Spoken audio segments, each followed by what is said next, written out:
I'd say simply put, the announcement from DeepSeek this week, it's at the same time shocking, but not surprising. If you've visited with us at all over the past 6 months, you would know it's actually entirely consistent with our overall thesis at Drive on how we're investing in AI.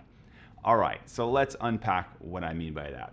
First of all, what is shocking about it? Well, to catch you up on what happened, a little known company based out of China called DeepSeek released an open source model that is directly competitive with other chat GPT sorts of products from OpenAI, from Anthropic, from Google. What makes this notable is two key things. Number one, from a performance perspective, by all accounts, it's pretty darn good, as in as good, or at least arguably as good, from the products that you're going to see from folks like OpenAI. And number two, it was released completely open source. So you take a company like OpenAI, which has raised tens of billions of dollars from investors at hundreds of billions of dollars of valuation, and you take all of that and you make it completely free for anybody in the world to download and run locally on their computer. Needless to say, people had a bit of a freak out. And if you paid attention to the public markets, you would see what the invisible hand of the market thought about it. NVIDIA down 16%. A lot of the chip stocks down considerably. Massive questions around the investments from folks like Microsoft and Google and Facebook and others that collectively have invested already hundreds of billions, maybe even approaching $1 trillion, and importantly, publicly have committed to investing trillions more in the infrastructure to enable things that are now available for free. What's also notable, at least what is claimed to be notable about the R1 model from DeepSeek, is that it was done with very little capital. The numbers vary, but somewhere around $6 million is the sum total of the amount they spent on training this model. And this compares to the billions or hundreds of billions of dollars that was presumed necessary in order to aggregate the enormous data sets required for AI training, and then the tens or hundreds of billions of dollars necessary to go buy the GPU, the compute infrastructure, in order to run all of those training models. If it is in fact true that the R1 model from DeepSeek can achieve results on par with what you see with the flashiest AI LLMs, and they can do it at a tiny fraction of the dollars, that has massive implications for the economics of AI and where those investment dollars have gone to date. This is why you've seen a lot of the massive market sell-off in the public stocks, NVIDIA, Broadcom, Marvell. These are the hardware infrastructure for compute companies. They collectively have shed, in the case of NVIDIA alone, over $600 billion of market cap. The energy stocks, those are all selling off because the assumptions around how much energy was going to need to be produced in order to power the data centers, in order to run the models, all of those expectations are now thrown to the wind. And so people are trying to figure out what the heck is going on. Now, obviously, that's quite a claim, that you can produce an open AI quality model on single-digit millions of dollars. And if you spend 15 minutes on Twitter or you read any tech blogs, you will see lots of people claiming that this is impossible, or that they're sitting on a secret pile of NVIDIA GPUs that were illegally smuggled into China. Remember, there's an embargo on NVIDIA GPUs going into China. That's from the previous administration. So, a lot of people are scratching their heads saying, how can this be?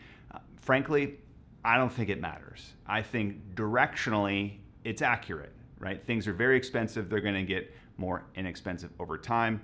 And that dovetails into my second comment, which is, while this is shocking, it is not surprising. It's something that we've been talking about at Drive for a long time.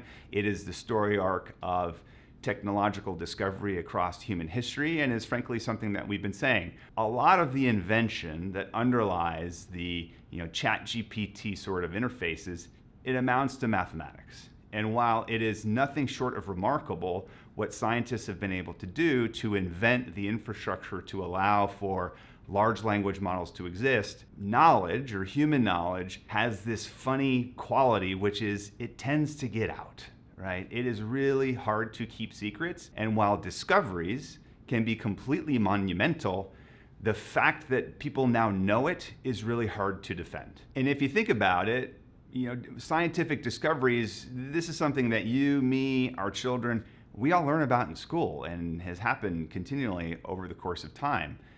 Pythagoras figured out how to calculate the hypotenuse of a triangle. Archimedes figured out how to use lever arm to lift heavy objects. These are moments in time where really smart minds were pondering how to understand the world around us. And then once they figured it out, that knowledge is the benefit for all of us. In the same way, a lot of the mathematical and the scientific discoveries that underlie this thing that we're referring to as AI right now, it amounts to discovering new facts about the world, new insights that are locked in mathematics. We figured them out. They're increasingly getting published in papers. And just like the Pythagorean theorem is open source, with R1 and DeepSeek, OpenAI is now open source. It's following that same pattern.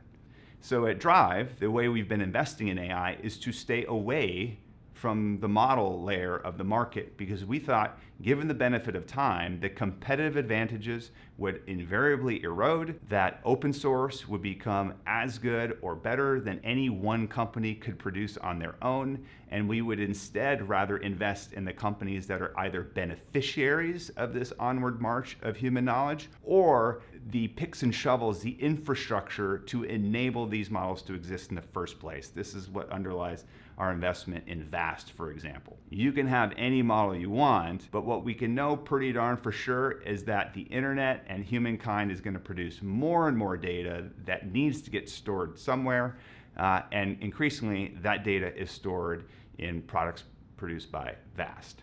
At the other end of the spectrum, you have an entire category of software applications that are using the benefits of these LLM models to write business useful or consumer useful applications and services that were never possible were it not for this new computing approach that we call AI or LLM. So there's entire categories of companies that are beneficiaries of these early discoveries by the smart minds at OpenAI and Facebook and Google and Anthropic and that is a rising tide that is lifting a lot of boats. We want to invest in the boats, not necessarily the tide. So what does this mean going forward, and how does it shape the way that we're thinking about investing?